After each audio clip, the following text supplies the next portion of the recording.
Македонија во следните 4 години ќе може да користи $400 милиони од Светската банка за постигнување повисок и поинклузивен раст, кој ќе се претвори во работни места и зголемен приход за сите сегменти во општеството. Ова е предвидено со новата стратегија за партнерство со Република Македонија за периодот 2015-2018 година, а која беше разгледана од бордот директори на банката вчера.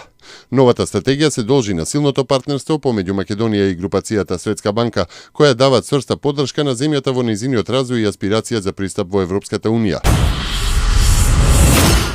Вкупно 542 патника кои се враќаат од Аджилак во Саудиска Арабија изминатите денови пристигнале во земјата преку граничниот премин Девебајр на македонско-бугарската граница. Досега не се забележани сомнителни случаи на колера, маларија или ебола, информираат надлежните.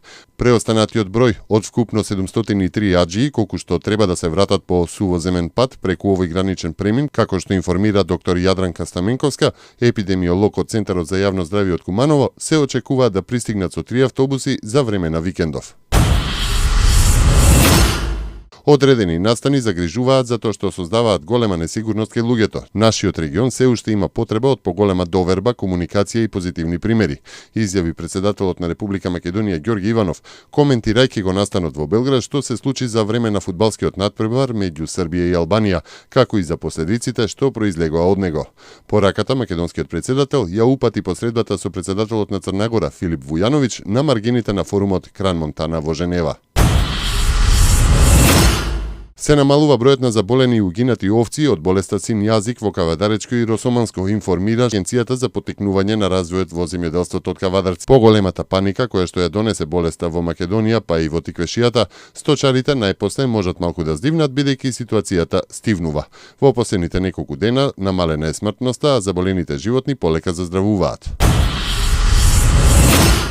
Партијата Дом смета дека борбата со големите загадувања од Макстил и Југохром даваат резултати, што се покажа и со цврстиот став на Министерството за животна средина и просторно планирање да не дозволи натамошно продолжување на работата без исполнување на еколошките стандарди, истакнуваат од партијата. Борбата против загадувањето мора да продолжи со серија итни мерки бидејќи маглата се спушти и станува опасно по дишењето, потсетуваат од Дом.